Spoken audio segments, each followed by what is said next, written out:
What is up, MMA community? I just want to let you guys know that this podcast may have some graphic language that may not be suitable for all audiences. The listener discretion is advised.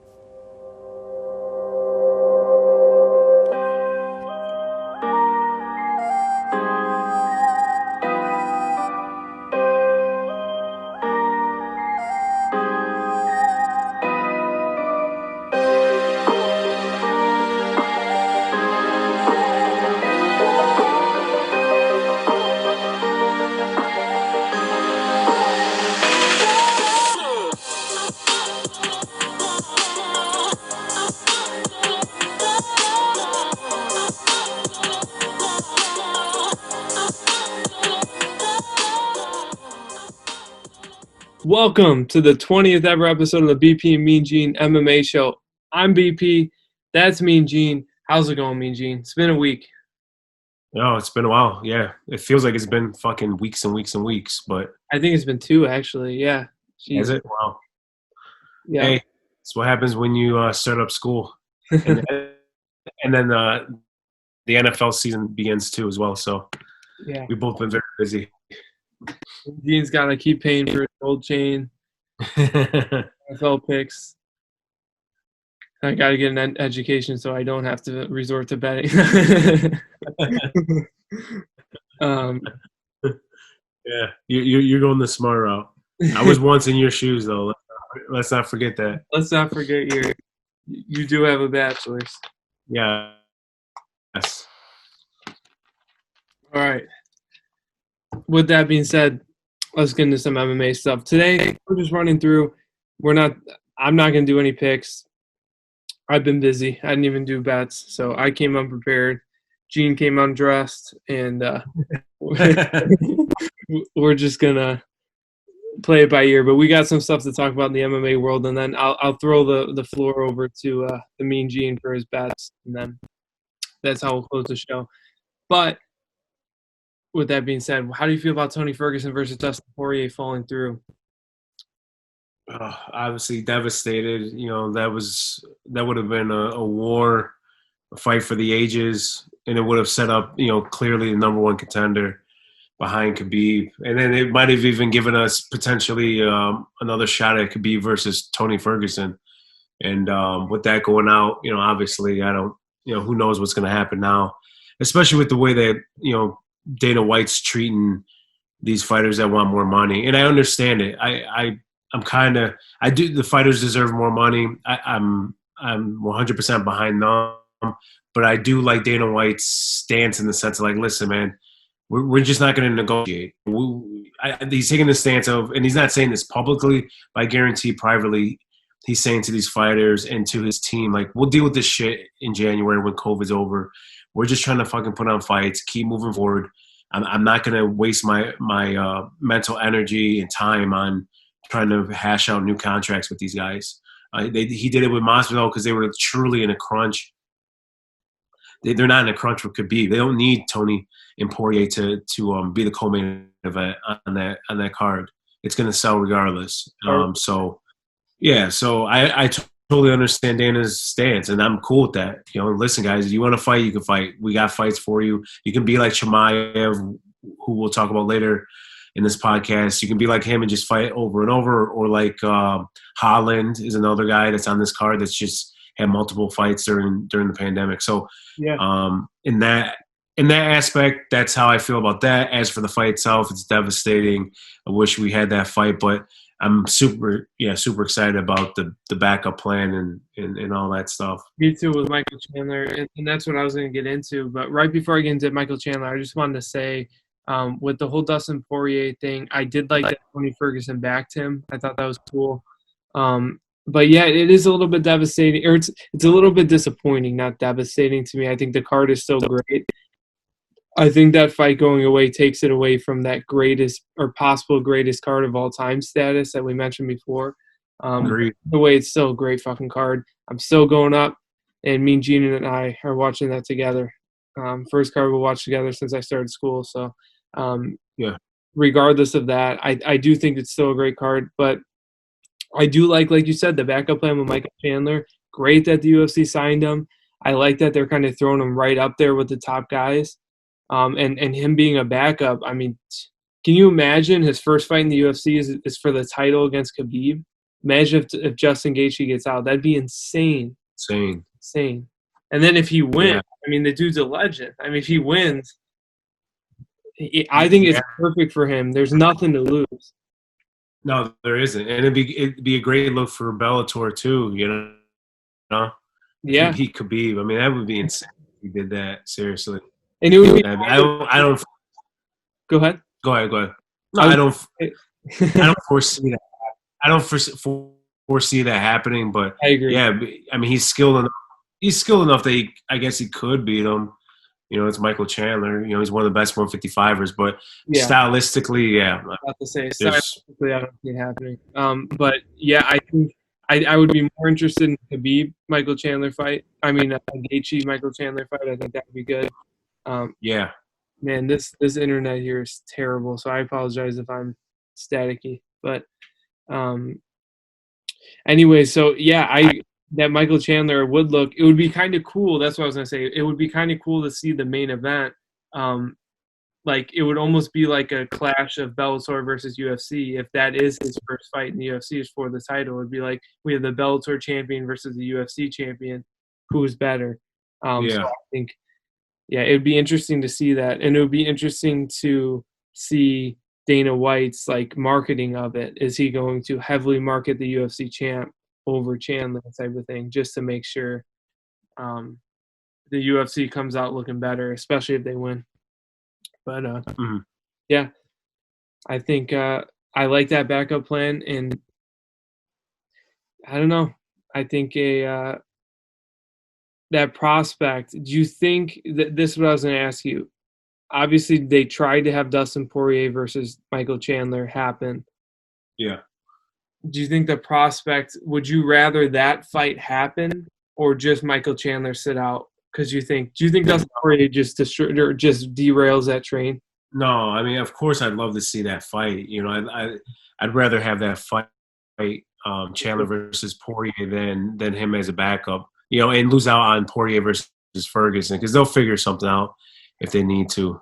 But yeah, I mean, these guys are just taking a stand ultimately. I mean, I think that's a bigger thing to talk about here is, you know, Tony Ferguson backing up Poirier after Poirier said, you know, I need more money. And from what it sounded like the UFC offered Ferguson Chandler and he turned that down because out of respect for Poirier. Yeah. You know, he's like, you know, that was the original fight. We should fight each other. I'm not going to go, quote unquote, behind his back and, take that fight with Chandler. So I'm sure it pissed the UFC off. But at the end of the day, man, these guys made, you know, Tony Ferguson's more than set after that last fight. You know, he made a shit ton of money. Yep. Poirier's made a shit ton of money over his career. Not what they truly deserve. But we can say it with everything. I don't want to. That's one thing. Just moving forward, and I'm sure I'll fuck up and still say it, but it's already known that these guys don't make enough money, like to base off of what, you know, their performances and where they are in the UFC. You know, they should be making more money. I don't feel like I have to keep having that caveat, you know, every time I talk about it. I think that's pretty known. So at the end of the day, you know, back to what I said, Ferguson's got money. Poirier's got money, so they can afford to sit out. And you're seeing it. I mean, the biggest fight to date, you know, are the championship fights. You know, that's really outside of that, you're not seeing a lot of, you know, big name guys that are stepping up and fighting every whatever it is, every few months. Mm-hmm. You know, you have Adesanya, Costa, but, you know, and then if you want to say this fight, Woodley and Covington to a degree, but there's just not we're breaking this down. I'm breaking them down every week. Yeah. With these this betting. Oh, like it's all, dude. It's like going through with a fine tooth comb through some of these fighters, because you're like, who the fuck is this guy? Or this guy was on Dana White's Contender Series and, you know, all that type of shit. There's not a lot of big names. This is one of the first cards in a while where you're like, hey, I don't need to do a shit ton of – I don't have to do a deep dive into this because I know majority of the fighters and what they have to offer. So yeah, I definitely agree. Anyways, To Going go. off on a little tangent. Oh, you're good, but more on fighter pay. Speaking of fighter pay, Adesanya signing with Puma as their official guy. I thought that was an interesting move. I really like that going into the Venom deal because I'm interested to see what Venom does with fighter kits and stuff. Uh, So I think that might be really good for Adesanya. Puma, I don't know. I mean, Puma hasn't been super relevant since the '90s, but maybe they're trying to make a comeback. well, what I'll just say about Puma is, I mean, in America they're not as relevant, True. Yeah. but nationally, I think that's what I wanted to say was it's a great match between the two parties. Adesanya, obviously being from Australia or whatever, New Zealand, um, and more of an international fighter per se. It's good brand to be affiliated with. He's not going to be with Nike or I know Reebok is technically international, but it's definitely an American brand. People know it. Actually, I wouldn't even say Under Armour. Like Under Armour and Nike are American. Reebok is kind of crossover a little bit with both. Adidas, same thing, but Adidas, Reebok, and Puma are definitely known internationally. And or just I should say get more acceptance internationally is what I would say, because obviously Nike's across the entire world, but definitely in America it's number one. Whereas like man, Puma is legitimately and Adidas outside of US, like they have a big market share. So Don't they have I'm rambling on this shit. don't they have a big market in Europe? I thought Puma and Yeah. Adidas are really big in Europe. Yeah, and they're like soccer brands and stuff, and Yeah. it just I'm rambling on, man. I'm already listening to myself. Like, dude, shut the fuck up. What I'm trying to say is, it's a good match between the two parties, and I don't know if you saw that first commercial that they had. I saw It was perfect commercial. I didn't see the commercial. I just saw the picture.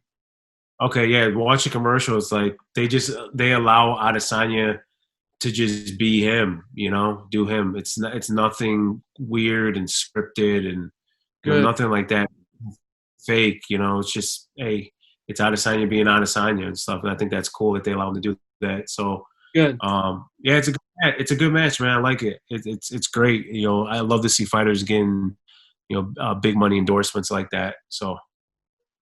Yeah, I agree. I really like it, and like I said, especially with Venom coming up. So, another thing I did want to bring up to you was the prospect of Brock Lesnar coming back. John Jones, speaking of Izzy, the two big fights he can have, besides obviously the Stipe one, are Israel Adesanya or Brock Lesnar. With that prospect of him, do you think Brock comes over? Do you think that fight happens? And do you think it's a good idea? I don't think it happens. I think Brock is just using the UFC, and he's not even used in the UFC because he hasn't come out and say anything. You know how this is. He's a free agent, and then the media runs with it and shit. I haven't heard anything official where like his camp is having talks with the UFC or anything like that. Obviously, Dana White's going to be open to it because he wants to make as much money as possible, and bringing Brock Lesnar back in is going to make as much money possible. Plus, on top of it, a factor that I haven't seen anyone talk about is what I picked up on it with Chandler is Chandler's the backup for Khabib and Tony Ferguson. 6 months in USADA. You got to be in 6 months in USADA if you're going to fight. Well, that's not 6 months, right? But it doesn't matter. UFC holds that power. They can allow him to fight. Especially over in Abu Dhabi, I'm assuming. I don't know if it matters where it's at, but for sure, since it's over in Abu Dhabi, I'm sure. I mean, that's like the number one factor why he doesn't have to be in the. Yeah, they make their own rules and shit. So, with that being said, is like Brock Lesnar doesn't have to worry about that. I don't think. But I don't think it happens. I think he goes back to WWE or whatever. As for the second part of your question. Should they fight or whatever? Is that an interesting fight? Yeah, I mean, of course, if Brock came back and fought John Jones, it'd be a big fight. Even if Brock came back and then some other guy, Daniel Cormier, which isn't going to happen. Daniel's truly retired after that, but he's not. If they try to do that, that would work too. I think that would work. I'd be okay with that as well. Yeah, It'd be cool. It'd be a great fight to welcome John Jones to the heavyweight division. I'll tell you that. Versus Brock Lesnar, Yeah, it's a semi-easy fight to a degree. I mean, Brock is still big and can use his size, but yeah, yeah, I it think it's introduces him well. Yeah, yeah. So I'd be okay with it. And today with the entertainment era that the UFC's in, man, I'm okay with it. Do I want him to come over? No. I mean, I don't really like that spectacle per se, but I mean, it is the entertainment era. I'm gonna watch it. It would be a cool fight to see John Jones fight Brock Lesnar with all the hype and all. Just because being a John Jones fan, I want to see him get that rub, that Brock Lesnar rub, and I mean, he's not gonna beat a McGregor pay-per-view, and could be pay-per-view or whatever, but man, that would truly solidify him as like one of the top pay-per-view yeah, buys, so, but yeah, I mean, I'm just kind of indifferent to it. If it happens, it happens. I wouldn't be shocked. This is the UFC, this is the shit they do. So, yeah. I agree. I think that's an interesting caveat that you brought up. I didn't even think about that um, about the USADA pool. I mhm, don't think that's a good point. I don't think that with Brock coming in, they're not taking that risk. They already have the lawsuit with Mark Hunt that they're going through, mhm. Brock Lesnar. So I really don't think that they would allow him to fight without that 6-month testing beforehand because they already got in trouble for doing that because he tested positive. So that's a Yeah, really good point. And then that takes away, at least in my opinion, if we have to wait 6 months with Brock and USADA, then that takes away from the John Jones aura because the idea would be, well, Stipe fights Ngannou, Brock Lesnar fights Jones, so they end up on the same timeline. At this point, that doesn't if we have to wait 6 months and the fight with Stipe and Ngannou already happens, it's just like, why are we even going to mess up the timeline? Just wait until Jones fights Stipe yeah, yeah, or Ngannou. So yeah, that's a yeah, really interesting caveat that you brought up. I didn't even think about. But other than that, yeah, I do. All of that aside, I do think it is a good fight for those exact reasons. One, it's been a fight that has been talked about since 2012 or 20. I think it was 2012 or 2013. Um, mhm. After the second fight, it was 2014 when John Jones beat Daniel Cormier for the first time, or the second time. It was the second time, and so that was probably 2016. Either way, after he spoke with Daniel Cormier, he called out Brock Lesnar in the ring, and that was a big thing. But they had been talking about it for years. But then that was supposed to happen. Then that fell through. Obviously, Jones tested positive again. So, yeah. Long story short, I'm rambling. I apologize. No, you're all good. Yeah, I do think that would be an interesting fight and something I wanted to bring up. But speaking of John Jones and potential competitors in the future, we got Rumble Johnson fighting. I know he's mentioned he's coming back to MMA, but he has a book or he has a booking against Mark Hunt in BKFC. So that's to me that like my outlook from this is that proves even more. Okay, Rumble Johnson's serious about coming back, Uh-huh. and this is a way for him to kind of dip his feet into the fighting mindset again. But what do you think about that booking? Yeah, I don't know what to think about it initially, or I didn't know what to think about it initially, and after you making that comment, I'm starting to lean that way or go with you. I was just like, hey, I thought this guy was training to get back in the UFC. I thought he was coming back to be a light heavyweight because he had said everyone had speculated heavyweight, and then recently he came out and said light heavyweight. I just thought he was trying to get back in the UFC or would be back, and then when I saw the BKFC booking, I was like, what's going on here? Is he serious about coming back to UFC, or is he just serious about trying to make some money and shit? And I mean, both could be true, obviously, because I don't know what the deal is with BKFC. I'm sure it's just a 1-fight, maybe 2-fight deal with Probably. them. But after what you said, yeah, I mean, I could see that. I haven't fought in however long it's been, 3-4 years, and so let me just dip my toe back into the fighting realm by just doing BKFC. I don't have to worry about takedowns or any of this other shit. Just use my hands. And yeah, man. I mean, we'll see what happens. It's interesting. I would have liked him just to come back to UFC, to be honest with you, and not go BKFC. But I'm sure he's making good money. I'm sure he got a nice little paycheck, and it's probably just like we said, just the one One of that.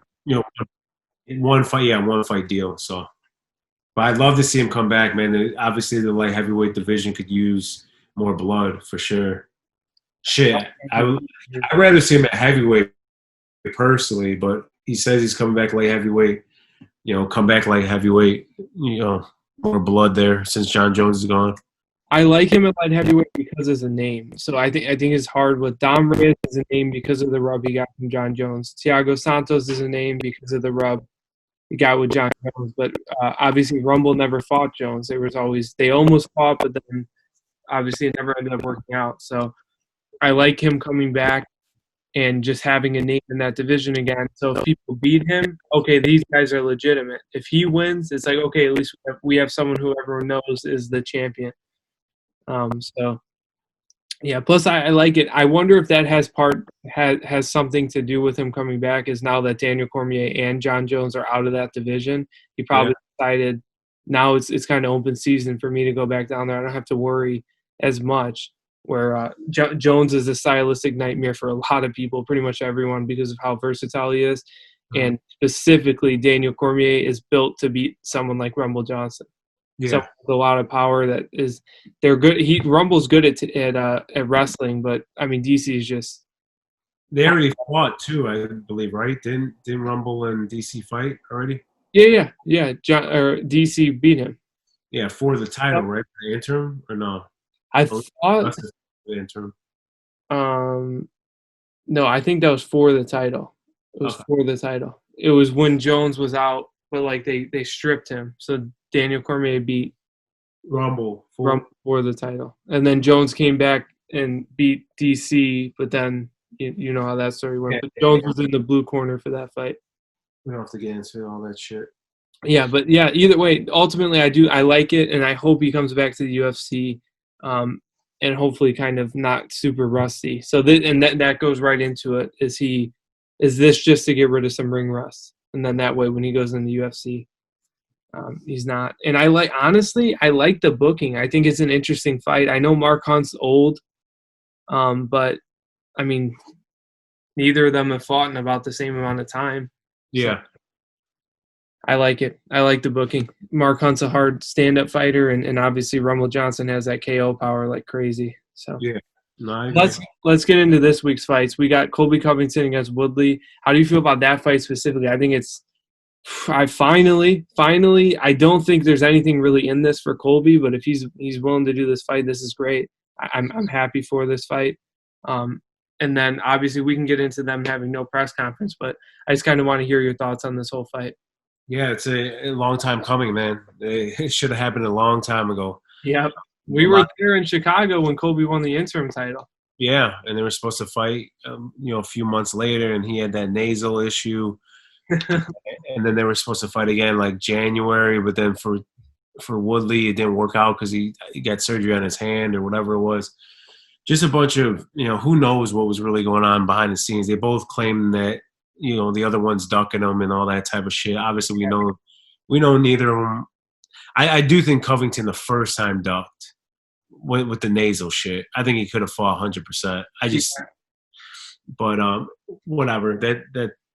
That's past history when it comes to that shit. So I'm just happy that they finally booked this thing, and it's great during this time too, man. It's this potentially could headline a pay-per-view.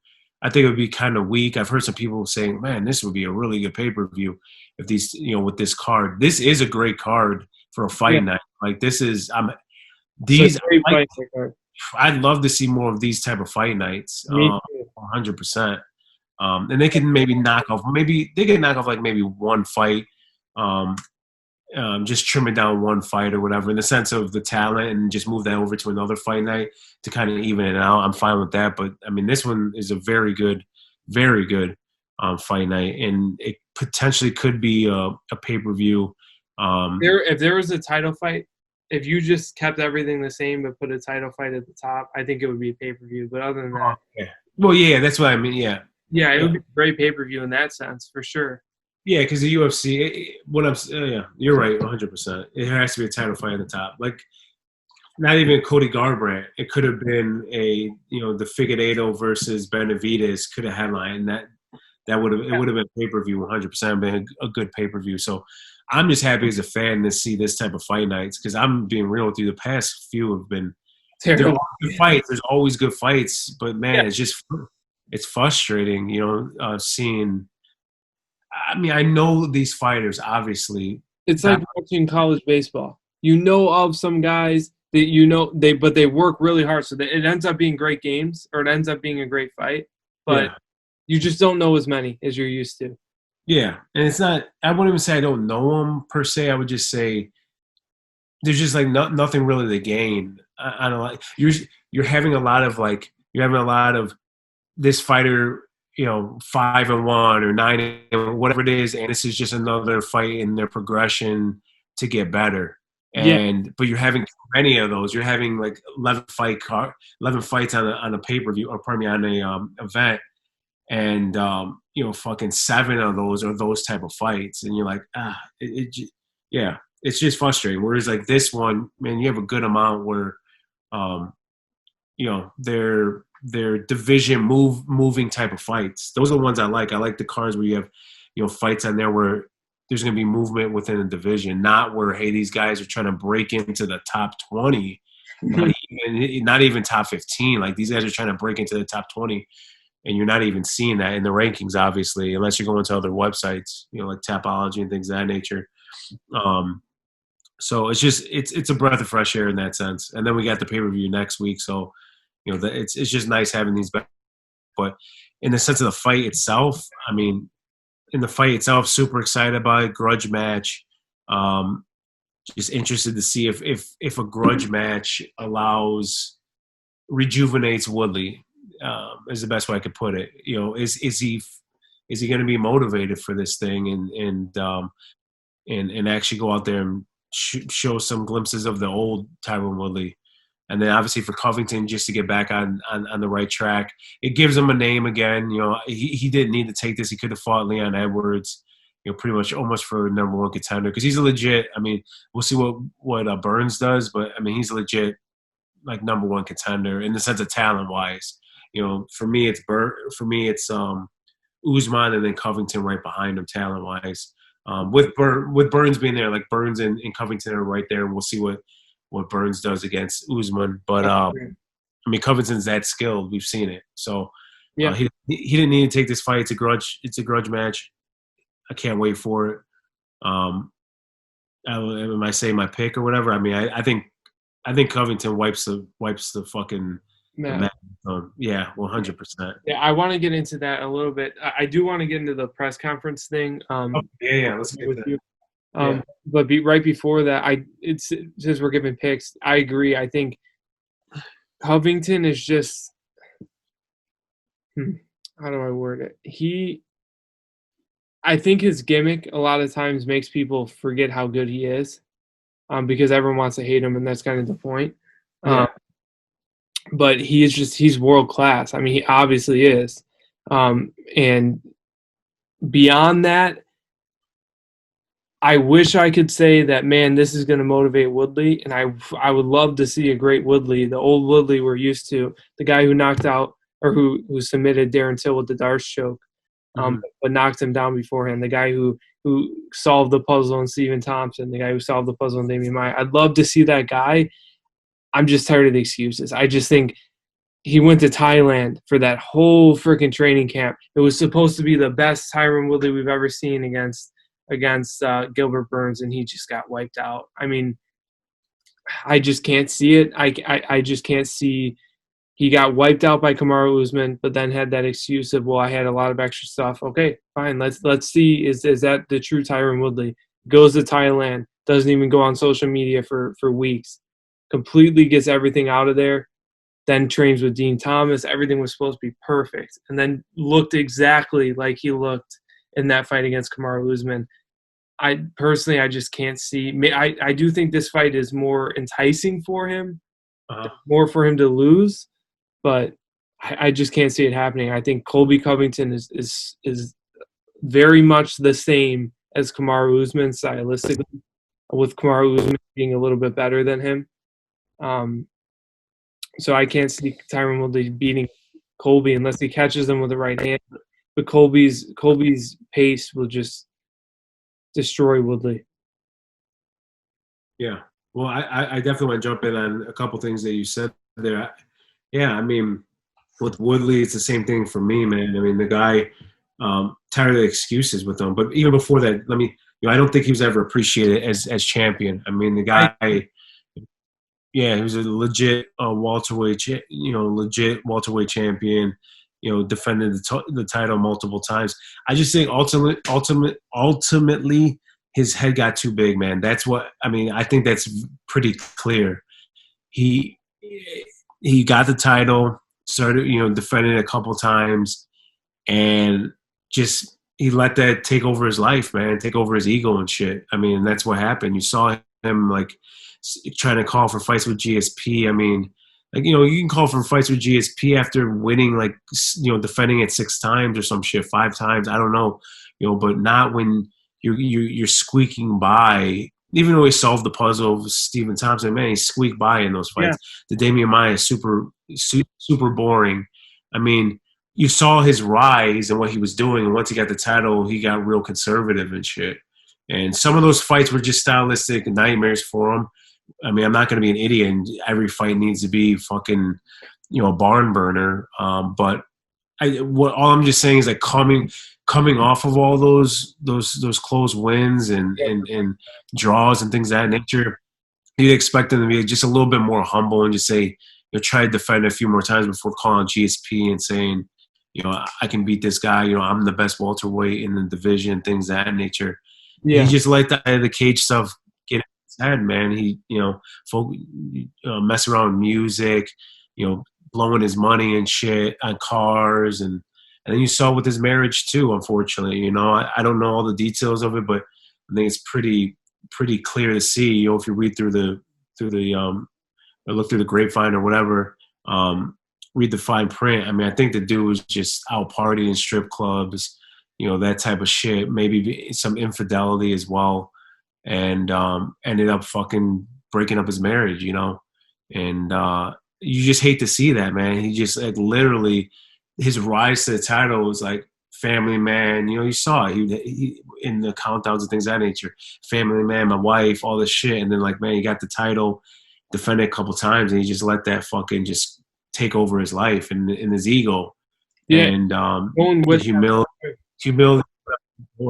Going with that before, I do want you to continue, but going with that, perfect examples. Look at the countdowns for when before he was champion. It's all about his wife, about his family. When he was champion, you do not see his kids in a countdown until he fought Gilbert Burns. His kids, yeah. I think you brought that up last time, so I did want to remind you of that. Yeah, it's a good point. Yeah, I forgot about that. Yeah, good point. I remember we were sitting there watching that countdown or lead up, and just seeing all of a sudden the kids now. What's going on here? And he says, I've been going through a lot of shit. I remember that when he was talking to Ariel, saying, I've been going through a lot of shit. You guys don't understand. Once, at some point I'll bring it out. But don't get me wrong, that is valid. You went through some shit, but even the way that he was describing it was almost like he wasn't taking responsibility for being in that situation. Yep. And I don't want to get into this. Ain't fucking Dr. Phil here. Just in general, to wrap it up in general, it's just man, he let it get to his head, and he let it get to his head. It affected the out of the cage stuff, his personal life, and then that in turn, I feel like affected the in the cage stuff. And at this point, it just seems like now that he doesn't have the title and shit, it just seems like he's just taking fights to take them now to make money, and maybe even, who knows, all these cars. You got divorced, so now you're paying child support and things of that nature. You wonder if he's taking these fights to make some coin, cover up his past mistakes, financial mistakes, and then obviously the the kids now, So, I don't know. All I know is I'm hoping that this actually motivates him and he gets back to the old Tyron Me too. and he can have a run. It'd be nice to have him back, and because when you have a good Tyron in there and a motivate Tyron, um, you're seeing some spectacular performances by him. And but in all honesty, man, I mean, if you're asking me like predict whatever it is, I think he's more Robbie Lawler than whoever. I'm trying to think who had like more Robbie Lawler than Bobby Green. Bobby Green's so young, but just whatever career. Yeah, there you go. Yeah, he's more exactly. Yeah, he's more Robbie Lawler than Jorge Masvidal. He's not having that career resurrection. I just don't see it.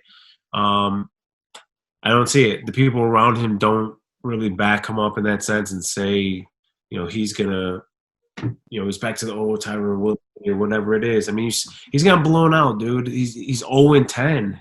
Yeah. And a lot of those rounds could have been 10-7, 10-8, all that, He got dominated. He's been dominated for 10 straight rounds, man. And he looks like a shell of himself.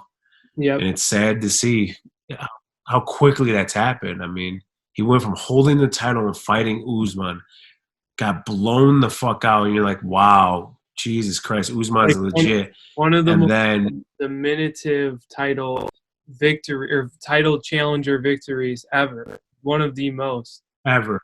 Agreed. And then you have that happen, and then you're like, okay, now he's going to get in there and fight Burns. He's going to get back to his old self, and then he gets fucking blown out the water against Burns too. And it's like, all right, man, that's enough. Like, those two fights solidified it, for me at least, and that's why I'm picking Covington. I think Covington does the same thing that you saw, like an Usman do and a Burns do. But the only thing I'll just say in those two fights, because I did take Burns and I took Usman. I'm pretty sure I took Usman. I can't remember, but I know I took Burns for sure. And the one thing I will say about this fight is I actually feel like Woodley has more of a chance in this fight than the other two. Now, it's in hindsight, I'll say, because obviously, the Usman was pretty close. Before the fight happened, I might have had Woodley. I don't remember, and I know the lines were really close in that fight. I think we both Woodley in that fight. Yeah, I can't remember. I don't remember, man. I might have had Usman. I might have. Some tells me I did have him. Doesn't matter. All I'm trying to say is I think Woodley, like, man, if you're not motivated for this fight and you're not training for this fight, you might as well just hang it up, because, I mean, this is a true grudge match. You've said a lot of shit about this guy. He said a lot of shit about you. And you can build your name back up off of Colby Covington, man. You beat Colby Covington, you beat Colby Covington, you're fighting Leon Edwards 100%. That's going to be your next fight. 100%. Yep. And somehow you beat him, then you're fighting for the title next. So, I feel like he's got a legit chance. I mean, if I'm putting myself in his shoes, I'm going to be max motivated, and I feel like I'm going to be more aggressive. I'm going to let my hands go. And Covington can get rocked, man. You saw him in the Usman fight. You see him in all his fights, man. He gets rocked, or he doesn't get rocked. That's not the right word. He gets hit. Yes. He takes a lot of damage, as well, I'll say, and he takes clean punches. I wouldn't say he takes a ton of damage. No, just clean punches. Yeah. Clean punches. That's what I want. Yeah, that's what I got to, is clean punches. And cleanly on him. We see that a lot. I think you can go back to Joe Rogan's conversation with Brendan Schaub, the infamous one where he tells him he needs to quit or he needs to retire. And he just explains, like, listen, there's guys who have been striking since they're 7 years old, since they're 4 years old. They just have a different movement about them. And that's a perfect example when you look at someone like Colby. He wrestled his whole life. He's proficient in striking. He strikes decently well, actually. But there's levels, right? Conor McGregor will outstrike the fuck out of Colby, but Colby would dominate him because he just wrestled him. So there's levels with movement and stuff like that. But yeah, going into that even more, I do agree. 'Cause I'm going to move on to the rest of the card after this, but ultimately, I do think you're right. I think Tyron has a chance based on motivation, and anything can fucking happen in MMA. We've seen it so many times, and especially in a moment like this, fucking Colby's shitting his pants. He didn't want. I mean, he's obviously avoided this fight before. They both have, but Yeah. he has everything to lose here. Everything to lose. Yeah. So, Will have more to gain. I agree. Yeah. Will have more to gain than Covington. Covington's got more to lose. Yeah. Than my point is that, like, even if he beats Woodley, it's good maybe for the paycheck, the win bone. I don't even know if Colby's still on. Hey, and to be the former champion. I mean, it's nice. It's gonna be nice for the resume, but obviously at this current moment, it's just not. It's not great because he just came off of a super close loss to the current champion, who's been diminutive his whole championship reign. Yeah. Besides his fight with Colby, and then going down and beating the guy who not only lost to the guy you just barely lost to, but got dominated by him, and the number one contender he got dominated by. So there's not much for Colby to gain. I think literally Colby could have fought Leon Edwards and then wins that fight, goes into the championship. I think this is just an extra fight for him. Agreed. So, but obviously the grudge, there is stuff to gain. I mean, whatever his ideology is one gain that he has from this if he wins. But, yeah, ultimately, also, last thing I'll say, I know we've gone on with Tyron Woodley a lot. He's kind of putting out the caveat, I think, where everyone has asked him about, do you feel like you're fighting for your ideology in this? Mm-hmm. Everything his actions have shown is that he is, but when he says it, no, that's unfair to me. That puts too much pressure on me. He's putting that caveat in. So if he loses, I wasn't fighting for ideology. Which I agree. No fight is about ideology. Covington?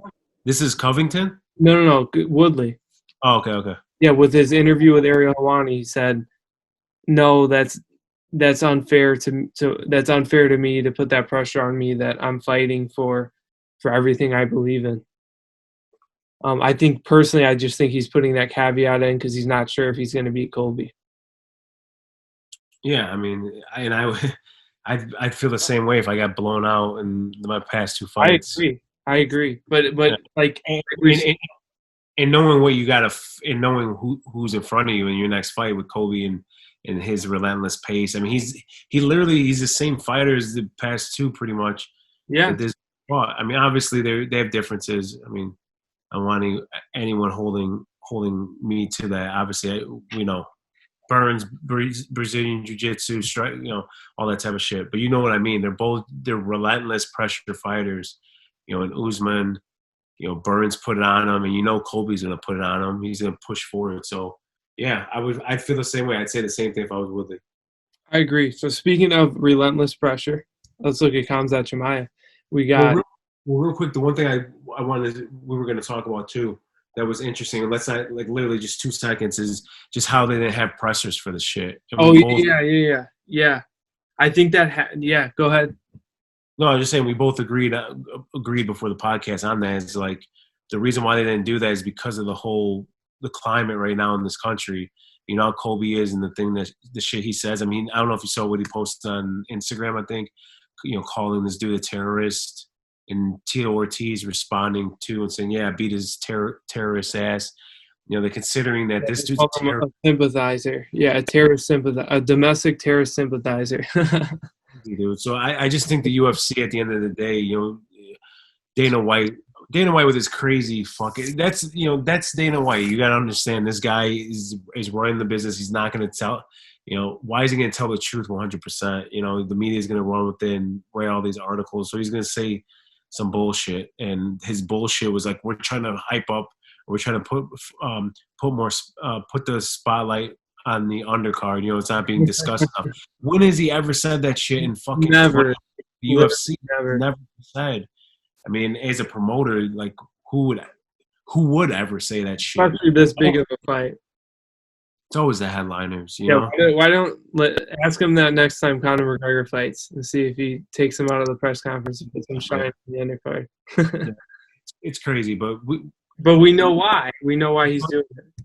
Yep, you and I discussed it. We know why. It's because of the climate. You know, you got one guy that's supporting, you know, a black man that's supporting Black Lives Matter. Not saying the organization, because that's one thing just in general, not even trying to get political, but I have to say this, that people fail to realize, like, there's a difference between saying, like, you know, Black Lives Matter and then the Black Lives Matter movement as an organization. Those are like two totally different things.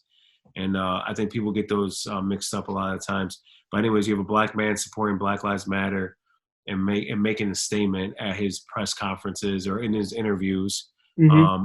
Then you have the guy on the other side, Colby Covington, who is a Trump supporter and who likes to fan the flames when it comes to, you know, racial tension in the country.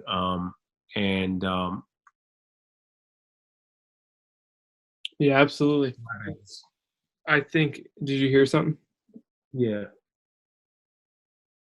Oh, my bad. Someone's just out in front of the house. Anyways, again. Yeah. I said it's ComEd again. Yeah, no, not this time. Fucking pizza delivery. I just hear dogs barking and sound like some people arguing. But anyways, anyways, that's why they didn't end up doing it. For those two reasons. You knew how it was going to go if they had press conferences for this fight and shit, and they didn't. The UFC doesn't want to be a part of that. As you can tell, they haven't said anything about what's going on in the country or anything like that right now. So they just didn't want to be a part of it. And I'm going to tell you right now, I'm 100% okay with that.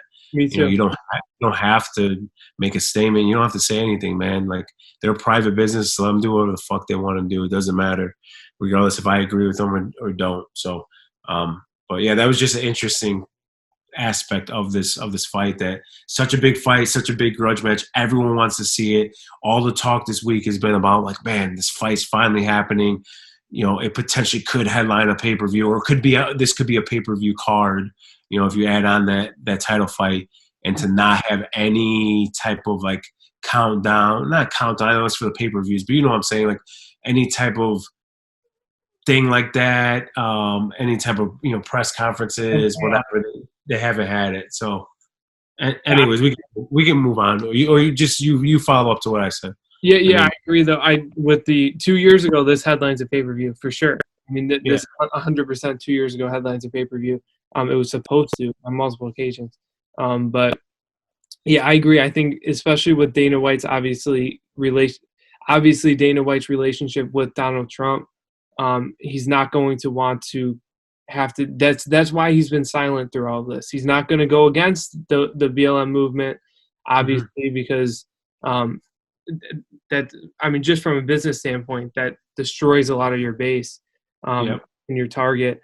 But even just from a general standpoint, I don't even know how much he disagrees with it per se. I have no clue. I don't know the guy. But I think the issue comes from if Colby says something fucked up just in the heat of the moment, then the UFC has to come down on him. But Dana White doesn't necessarily want to come down on him because that's Donald Trump's guy. That can mess with, obviously, he's not going to mess with that type of stuff. They just want to avoid the situation as a whole. Yeah. Where I think they would come down on Colby. I just think that he didn't want to put the organization in that situation for his own personal shit personally. But I wouldn't say I disagree with that, but that's fine. We can agree to disagree. I don't think it has anything to do personal. Like, hey, if I say anything negative, if Colby says something and I have to come down on him, it just looks bad because I support Trump. I don't think it has anything to do with that. I think it's much bigger than that. I think it's just like, listen, we haven't gotten involved in this shit since the beginning, and we don't want to get involved now, and that's it. And like by even having, and you already know that Colby is going to say something 100%. Like, Dana already knows that he's going to say something out of pocket. And he's like, I'm just going to avoid this shit. I'm not even going to deal with it. I don't think he's like, if I support Colby or don't, then it looks bad on me. Or I just think I don't think he's thinking from that perspective. I think he's just like, I'm not dealing with this shit just in general. Like, we don't. I agree. Us as an organization, we're not dealing with this shit. We're not. No, that's my point. But the reason they haven't said anything is because of his personal ties. That's my point with it. It's just the reason the UFC hasn't come out and said anything like every other sports organization, I think personally, is because of Dana White's ties, where he doesn't want to throw anything out there political. He'll go and help his Donald Trump's his friend, so he's going to go and give him an introduction at the national convention. But other than that, he's not going to say anything political. So. Give me, literally, I know, set up the next thing. Just give me 2 seconds. I got to check this. I know it's just super whack. We're in the middle of a podcast. I got to check this. It just sounds like 5 dogs fucking fighting. But I just and people are yelling. Give me 2 seconds. Just set up the next thing. Okay. Yeah. Well, I guess this is the BP show for right now. But Khamzat Chimaev was what I was going to get into. That's a huge thing it's a huge card. You're back already? It's a huge fight with Khamzat fighting at 185 against Gerald Meerschaert. And it's interesting that they're just kind of looking past Meerschaert and going, he's getting Damian Maia next if he wins. So I like it. I mean, I love this whole Khamzat Chimaev prospect thing. I love Khamzat is playing it out. With just saying I will smash him and stuff like that. I love it. I love this whole thing. I don't know how you feel about this, but I'm super excited for that fight this weekend. That's my people's main event, as has been said before. Yeah, same thing with me, man. I agree. I mean, I can't wait for this fight. Huge test. It's a huge test. Yeah, it is. It's a perfect step-up fight. I love it. I feel like it's a perfect step-up fight. Meerschaert's been, he just lost or whatever, but he's been trying to get back on the card since his loss to Ian Heinisch, and it works out well. And it's not like pulling Gunnar Nelson or something like this. He just fought like 2-3 months ago or whatever it was. So I think it's good in that sense. Like he's getting Chimaev is getting a legit opponent here with Meerschaert, and I'm all in on the hype. 100%. I'm not all into I've said this before in previous podcasts. It's not to the point where I'm going to say, I'm not an idiot saying like, oh, this guy can take on Usman or anything like that. He has a long road, to be honest with you, especially in that division. He has a long road to a title fight. But I don't know how long it is if he beats both of these guys, though. Oh, it's still long. I mean, you still have. I can name off the top of my head. You have Colby Covington if he wins. Of course, but my point is that's not Stephen Thompson, and you got what's his face, the dude he's winning me money. Oliveira. Well, no, Oliveira's in the 55. Chiesa, Michael Chiesa. Yeah. You got those 4 guys ahead of him 100%, and I think there's someone else in there that I'm missing. So my point is that like. He beats Damian Maia. Okay, Damian Maia. Let me look. Last time I checked, he was in the top 10. No, hell no. He's about to retire. This is his last. I believe this is gonna be his last fight. He only has like one or 2 more fights. He wants to finish out his contract. He just got knocked out by Burns. Yeah, I know he got knocked out by Burns, but I thought he was in at least the top 15. Yeah, Damian Maia is 7. That's what I thought. Okay, Damian Maia is ranked number 7 right now. So that's if he beats Meerschaert and then he beats Damian Maia. I mean, he's especially if he dominates them, like he'll be in the top 15 to maybe 10. If he beats Meerschaert, he will. If he beats Damian Maia, who's ranked number 7 right now, then he dominates. If he dominates him. Yeah, I mean, obviously he still has my point is that if he dominates both of these guys, road was cut in half because he doesn't. Okay, I agree with that. And it's only like 2 fights for him. I agree with that. Yeah, I agree with that. If he dominates him 100%, yep. It's just what I'm saying is he's just not ranked right now. So for him. And there's so many guys I'm just looking right now like Neil Magny's on the fucking street. You got Jeff Neal that's still there. 100%. He has killers in front of him for sure. Yeah. He's not. I don't feel like he's. I feel like the UFC. This is what the UFC is going to honestly do. I could tell you 100% because I don't feel like I love Neil Magny, Me but too. I feel like that would be the fight for him. They would do, even though Damian Maia is up there at 7. Forget the rankings here in that sense. They're gonna give him they'll give him someone that they don't care who loses. Like Jeff Neal, they don't want that because he's a young prospect. They want to build him up, but they'll give him like a Neil Magny or they'll give him a Michael Chiesa. I could see those two. Stephen Thompson, they won't because I feel like Stephen Thompson, they still like him. They want him. I wouldn't be surprised if they did Stephen Thompson versus Leon Edwards. Who knows? I don't want to. This isn't this type of podcast, but long story short, Mershart, Maya, and then they would give him like a Chiesa, a fucking Magny, and then maybe if he got lucky, they'd give him Stephen Thompson, which they're not going to do that to Stephen Thompson. Yeah, man, it's a perfect progression. I believe in the hype. Like the hype is real with this dude. I agree. I think there's a lot of people that and it's just it doesn't even. I'm not going to say now. It's been since the beginning of time where people were just hating, like, oh, all this hype behind someone, they're hating. A lot of people would say, oh, this is just the times now. No, I guess it's louder now because people have access to Twitter and things of that nature, and the instant gratification and shit. You saw what happened with Sean O'Malley. People were hating on him. He fucking loses to a leg kick, and people are freaking out like he sucks. Like, this dude's going to be a future champion. I don't care what anyone fucking says. Like, that kid's legit as fuck.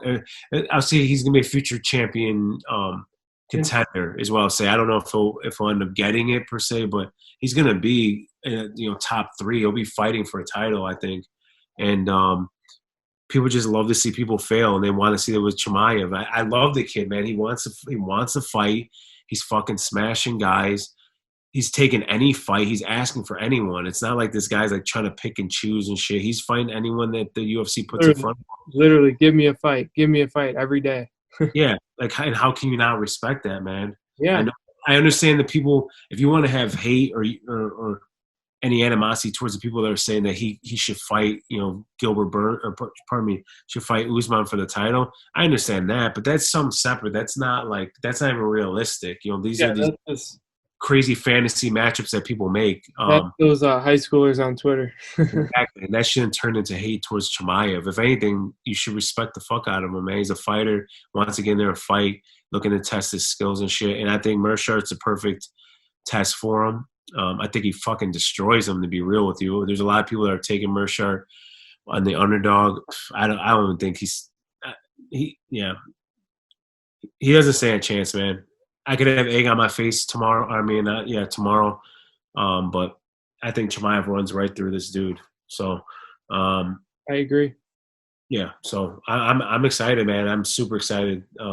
It's probably my second favorite fight, obviously, besides the title fight. But there's some other fights main event that I'm really looking forward to, though. Too. I'm looking forward to Holland. You want to talk about prospects and shit in the same division? I think Holland is. That was my next thing. Was just, is there any other things that you're interested? I know I do like the Donald Cerrone fight on this card as well against. Oh my God, what is wrong with me? Nico Price. I knew it was a. I like it a lot because I think it'll be a kind of a barn burner. And it'll be really fun. It's a great fight for both of them, coming off of losses. And, But other than that, I know you were just talking about Holland. If you go down the prelims and shit, like prospect-wise or whatever, like Journey Newsome, Randy Costa, that should be a really good fight, man. That potentially could be a fight of the night. And then TJ Laramie. Just, some of these young guys, Jordan Espinoza, he's got some skills, young dude in the flyweight division. Those type of guys I'm just kind of looking at, interested to just see how they perform. But, yeah, for sure, in order, it's Colby Covington versus Woodley 1, and then the Khamzat Chimaev number 2 for sure, just to see if the hype is real with him. And then number 3 is the Kevin Holland versus Darren Stewart, because Kevin Holland has just been on a tear right now, and that's in the middleweight division. But, yeah, he's been on a tear, man. I'm just interested to see if he continues on his little run, man. This guy, man, he's one of their bright prospects, Kevin Holland. So I'm interested to see him perform as well. Me too. Yeah. Other than that, is there anything else you wanted to talk about before we go into Mean Gene's bets? Well, Mean Gene's bets, I'm still I gotta finish it up, but I still I got a couple, I guess. They're not super formal this time. I mean, obviously, I didn't do the whole normal thing where I do my picks, you do your picks. I don't even have the results of last one. Yeah. Been crazy busy, so either way, if you have anything else you want to talk about, the only other thing I can think about is John Fitch retired. Just kind of a side note. Great from him. Yeah. Yeah. I'm trying to think. Damn, super disrespectful. I'm just kidding. Yeah, I mean, no, nothing. I mean, Bellator, they had the announcement about them, like the official announcement about them moving over to CBS Sports. I know we already kind of touched on that. Super excited for them. It's always nice to have some competition for the UFC, and you can say whatever you want to say. Coker's always been legit competition. Any organization that he's been a part of has been legit competition for the UFC. So I'm looking for, and them being on a bigger platform, and really just. Yeah, it is a bigger platform, but really in reality, it's more about them being on a sports network where they're actually around other sports, not in front of Bar Rescue and fucking Yellowstone, Yeah, literally. TV show, So I know that just happened like a week ago or something, so we're a little bit late on it for the official announcement. Obviously, we knew about this and we talked about this maybe 3-4 weeks ago, but I just love Scott Coker, man. Dana White's my favorite, but man, Scott Coker's right there too, man. He's legit. I really, Strike Force is my baby. That's my pride. Obviously, I love Pride and Pride's pride, but for me personally, like Strike Force is kind of my pride a little bit. It's the first event I ever went to. That was yours too, right? Your first MMA event? Yeah, that one too. Yep. So both of ours. Fedor versus Henderson. Mean Gene took 5th grade BP. Yeah, that's what kicked it off, man. That's what kicked off in the sense of the live events. Yeah, obviously, that's really when I fell in love with MMA. It really is. Was going to that event and high-fiving like King Mo, and all of those people. Obviously, Fedor, Dan Henderson. We can tell that story. It was amazing. I have videos and shit at some point. Maybe I was a drunken mess. We need to, maybe that's what we do for episode 25. We just go in the middle of the week and just tell stories about our live events and stuff like that. Because we do have a lot of stories with those. With me getting at his hat. A lot of incredible events too that we've been to. Yeah. Yeah, like legit events, man. Always getting lucky. Always getting lucky. Like buying upper deck tickets and being down in the first. Yeah. Back when we were doing our little hustle and shit. Yeah, hell yeah, that shit worked every time, man. Me and Vanessa when we went to see Connor. Worked then too. UFC 189. Yeah, we got down there we got down there for that fight. We were able to I just said, fuck it, let's just go. People were pissed off, man. At one point, we were, kind of crouched down in the aisle because we were sitting in some seats. And then the people, obviously they came and were like, yo, these are our seats. But, looking back on it, obviously as I'm older, it's like, man, it's fucking annoying. I know I'd be pissed off if I was down there and shit. But it's still, hey, it happened and it's an experience and shit. And yeah. I'll never forget, man, when he KO'd that dude, or TKO'd him, not KO'd him, TKO'd him, and that beer started flying up in the air. It was, there's been a lot, man. We don't have to get into it because I feel like, my fight resume can stand up against a lot of, I'm trying to think, not casuals. It's terrible. Casuals is like totally not what I'm trying to say, but just your average MMA fan, I guess, is what I would say. Yeah. I've been to, multiple events. I think I've been to 10 events or some shit, and they've been some classics. Yeah, we've been to 8 together, and you've been to 2 extra ones in Vegas. So it's amazing. Yeah, something like that. It's something around that. I went to 3 in Vegas. Oh, 3? 3, yeah. Wow. Okay, yeah, man. Oh yeah, because Anderson Silva, Nick Diaz, and in Yeah, Conor. yeah, Carlos Condit versus Nick Diaz for the interim title, which I still to this day, Nick fucking got robbed. And then yeah, Anderson Silva. Yeah, that was the first one. Then Anderson Silva versus Chael 2, and then the third one was Conor McGregor versus Chad Mendes, and it was fucking supposed to be Aldo, man. Yeah, but you saw the live. I mean, that event literally goes down in history. It had 3 new first time ever. It was the first time an interim title was over a regular title. It was the first time there was live walkouts, and it was the first time that the UFC was. It was the first time they wore Reebok. Okay, I didn't know that for the Reebok. It was incredible that it was incredible. That was like, yeah, it was amazing. Anyways, and then seeing the fucking Hendo versus Fedor. Yeah, that was amazing. Hendo. There's so many we've seen. We saw Anthony Pettis versus Benson Henderson. Pettis armbar and Henderson for the title in Milwaukee in his hometown. And then we jumped over the thing, went backstage. Yeah, we got. I'm telling you, we got to do that because I got to touch the title on Pettis's shoulder. Yeah, we got to do that. Well, to episode 25. Yeah, we'll have to plan it. We'll have to go through all the stories and all the events because we even went back before and tried to look at some of the events and we're like, "Fuck, did we go to that event or not?" Can't remember. So yeah, it's a good problem to have. There's a lot. Yeah, Demetrius Johnson defending his title. Man, there's so many, bro. We've seen some great fights and seen some great fighters. We've seen some great fighters. So yeah, unbelievable fights. That was John Jones, man. We got to see John Jones.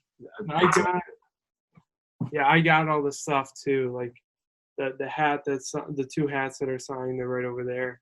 Yeah, we'll do it. All right, episode 25. With that being said, Mean Gene, go with your bets.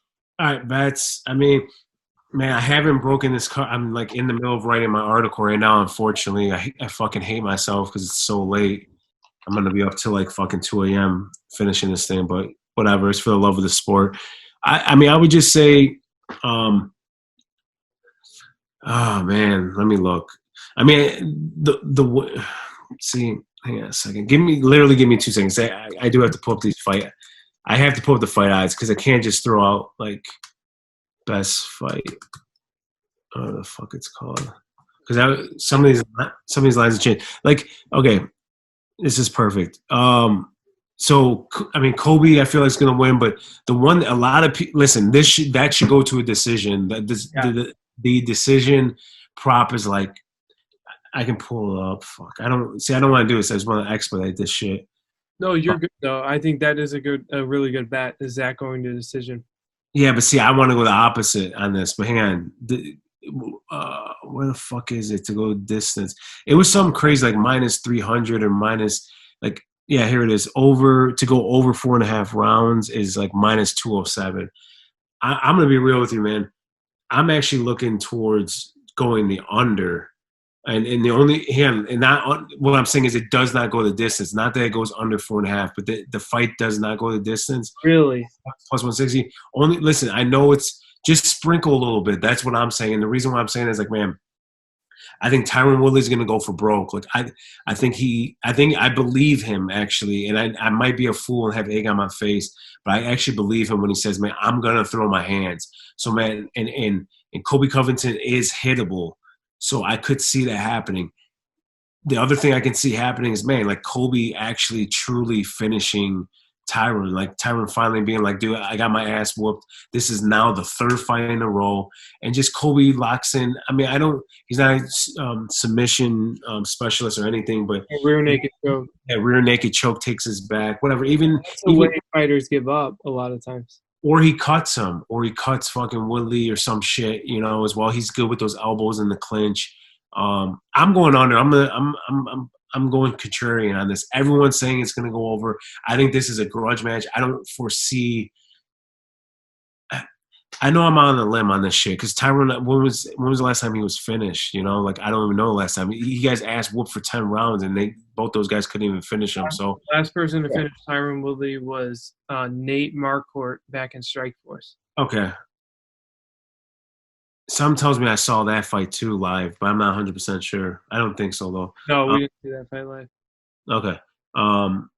But anyways, yeah, I know I'm playing contrarian. I'm not like telling anyone to like get crazy, and like I'm definitely on the wrong side of it. Like everything points to this being the over. If you just look at the two fighters, like they're super durable, you know. So, but I personally, for whatever reason, I got a feeling in my stomach, like man, Tyron's gonna somehow knock him out, or Kobe's just gonna put it on him to the point that he ends up finishing him. So, anyways, that's just sprinkle. The better ones that I like Ryan Spann, man, at dog money against Johnny Walker 100%. I just think as long as Ryan Spann can deal with Walker's output in the first, and if he can just take him down, you saw what happened with Johnny Walker when he's taken down, especially against Krylov. He gasses, and then he's susceptible to getting finished later, you know, or at least getting dominated later in the fight. So I personally like Ryan Spann. I think I'm taking a shot on Ryan Spann. So that's what I'm more confident in. But it's a coin flip fight, 100%. But I just like it. Plus 110 dog money. I think it's a coin flip. I think Ryan Spann is a way better grappler. Johnny Walker had COVID. Johnny Walker is switching camps. Like this is like his third camp. He's like jumping back and forth between. I got Ryan Spann that one. I like that one. I think Kevin Holland. Kevin Holland, I would put him into a parlay. With probably Chimaev, but you're not going to get a ton back. But I think Chimaev is, you know, I do Chimaev and Kevin Holland in a parlay personally. That's just me. And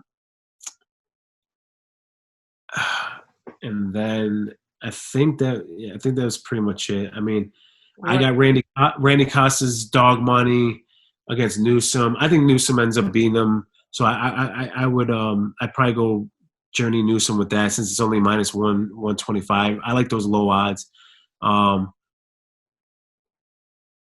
This is on the fly, guys, you know, or Brian, you know, whoever the fuck I'm talking to. This is all on the fly. I like Mackenzie Dern. I think Mackenzie Dern wins that 100%. Like that's another one that I might throw into a parlay piece. You know, you probably think I'm crazy because you know a lot of women's fights are pretty damn. I don't think Marcos offers her anything. Dern continues to get better. Marcos wasn't able to train in a normal camp and shit. And yeah, Dern is getting better striking, and then on the ground, I mean, Jesus, it's not even close. I mean, Dern's going to lock her up in a submission. So I like Mackenzie Dern in that one. I'm pretty confident in that pick. And I think that is it. The only other ones I was looking at was here, and then we're done. Because I'm going on too long. I personally like Price. I think Price is that's another one I do like actually, is Price inside the distance. I don't know how he's going to get done. Obviously, it should be a KO, like 90% or 95% would be a KO. But I'm just not even going to fuck around with that. I like to play a little bit safer, man. I like to just bring the money in. Some people like to take crazy, you know. So I like him inside the distance, actually, Price. I don't know what that's at. It doesn't matter because I'm just doing this real quick. Price wins. Price wins inside the distance is even money plus 100. I'd rather take that because I think right now he's at minus 150 or 160, no, 135. And you can get him. Like, if he wins, it's not going to decision in my eyes. So just get plus money inside of the distance. And that's pretty much it. So my most confident ones, I'll run through it super quick. Most confident, I like Spann. I like Nico Price inside the distance. I like a parlay with Holland and Chimaev. I also like Mackenzie Dern. I don't know if that would be a straight play or if I'd throw her into a parlay with the other three. But that's super ballsy doing that parlay. But fuck it, might just sprinkle a little bit on that little parlay. And that's pretty much it. I mean, Silva, I think. Tyron Lee, Colby Covington inside the distance. Oh, inside, that's like a true sprinkle. I'm truly playing contrarian on that. I'm not on the right side of that in the sense of like everything points to it going the distance. Everything points to Colby winning the fight. But I'm gonna be real with you, man. I might sprinkle on not going the distance, and then a little fucking grain of salt on Woodley, just like that little fucking Hail Mary miracle. And when I mean like a grain of salt, like, dude, just like a fun little pizza bet type of shit. Just as like, hey, I like Woodley, you know, just that last ditch, like his last fight. I look at this as like this is it for him. If he loses this, I don't know what he does. Is he? I don't feel like he's a gatekeeper. I don't feel like he's that. I don't know if he'll accept that role. I think he would just go into his other stuff that he has going on. But we never know. He might be over-exaggerating his other opportunities because obviously he keeps coming back to fight. So yeah. I don't think he's not making as much money outside of the cage as he is inside the cage for sure. So it's just what does the UFC do at that point? I don't know what his contract is. I don't, does the UFC? Bellator? I mean, that's what I'm saying. You see the UFC cutting him. I mean, I don't see that. I know this is an extreme take by me, super hot take, but you never know. If he wins 15 rounds in a row and he already has issues with the UFC. Yep, and the amount of money he's getting paid. He's one of the higher paid fighters. They don't cut back. I mean, other than pay-per-view points, they don't cut your paycheck. Whatever your guaranteed money is whether you're when you were the champion and not. That's their claim. Their claim is always that if you were once the champion, you'll lose pay-per-view points, but you'll never lose your guaranteed money. Yeah. So he is making a lot of money comparatively. Sure. Yeah, he's making good money, 100%. So that'd be crazy, but they might do that. It'd be a big pickup for obviously Bellator. Yeah, and maybe he can go in there, and maybe that's what he needs is just something different. But I know I'm gonna do this. This isn't an official play, but I just know myself. I'm fighting when they're walking out to the cage, man. I know I'm gonna just sprinkle a little bit on Woodley. Just that last, that fucking Hail Mary. I did the fucking shooting. I should say, half court shot or the Hail Mary throw on Woodley. Like, does he have just that little bit left in the gas tank? And this is it, man. This is max motivation. Like, when else are you gonna get Tyron Woodley at a dog? Like this big of a dog. Yeah. And this motivated in his past few fights.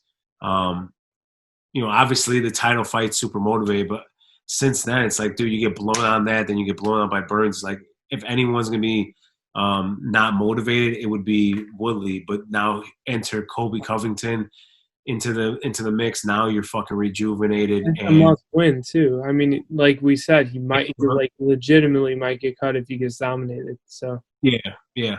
Obviously, like you said, that's a stretch. But regardless, this is a must win for him. Otherwise, he literally is in that gatekeeper role. He drops down a lot, and then he's Khamzat Chimaev's next fight. Yeah. So don't even. Yeah. So my best like on the fly plays, because I haven't finished my article and done, finish the deep dive into all this shit. But like I said, I would just parlay. I'd parlay Holland and Chimaev, and I don't know what that would get you back. Maybe you throw in Mackenzie Dern. Those are my most confident wins, I would say. And then I definitely like fucking Nico Price inside Nico Price inside the distance at plus money. And yeah, man, I think that was it. I mean, I'll probably sprinkle something on Newsom because it's small. I might buy a unit on Newsom because I actually believe in that guy. But that's gonna be a great fight, though. That's the last thing I'll say is, man, you're looking for a fight tonight. Like, what are you looking forward to? What's a random? Almost like the Dana White. What does he say? If you don't know, now you know that shit. Yeah. Or this is the fight I told you guys about. Yeah, whatever. Newsom and Costa is the one, and I think that's like the third fight. Perfect. So, anyways, that's it. Rambling on, man. You mean Gene? A lot of rambling on this podcast. That's all right. We should throw up a little promo like Mean Gene's bets, and then have a. Yeah, we'll do that, man. We'll add. Yeah, there's gonna be a lot of changes in a good way to the podcast and shit. So we should show a stock photo of the pawn shop you got the gold chain from that you pawned it from. This is no fucking pawn shop, I can tell you that. I know, I'm just messing with you. No, I know. Yeah. My pride won't let that comment slide. I gotta let you know. That's the trademark now. The Mean Gene trademark is a gold chain. Especially with the betting, it works out perfectly. Other than that, though, let's thank the sponsors real quick. Thank you to Jacob from All Access MMA, and thank you to All Access MMA in general. That's where me and Gene and I both write articles. But Jacob also kind of redesigned our logo that you see right behind me here.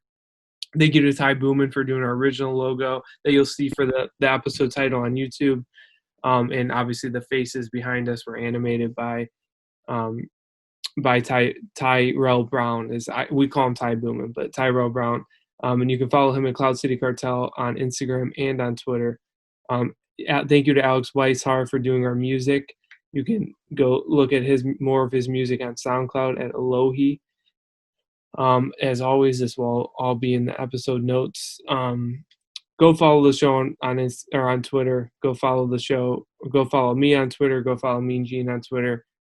And then thank you to Fringe Faction for always sponsoring. They're a great YouTube channel. Thanks for sponsoring the channel. Thanks for sponsoring our show. But also thank you to what the hell is our other Anchor? Jesus, it started out strong on this sponsor thing, and then I lost my train of thought. But thank you to Anchor. Go to anchor.fm if you have a podcast. Seriously, easiest way to release a podcast. Super easy. I actually have some friends who they have to do a podcast for their radio workshop or whatever. It's a class at my college. And they have to do a podcast, and I just had them go to Anchor. So thank you to Anchor. Easiest way to release that. And that's all I have for today. Mean Gene, are you done? I'm done, man. I'm done. All right. Peace, everybody. All right, peace.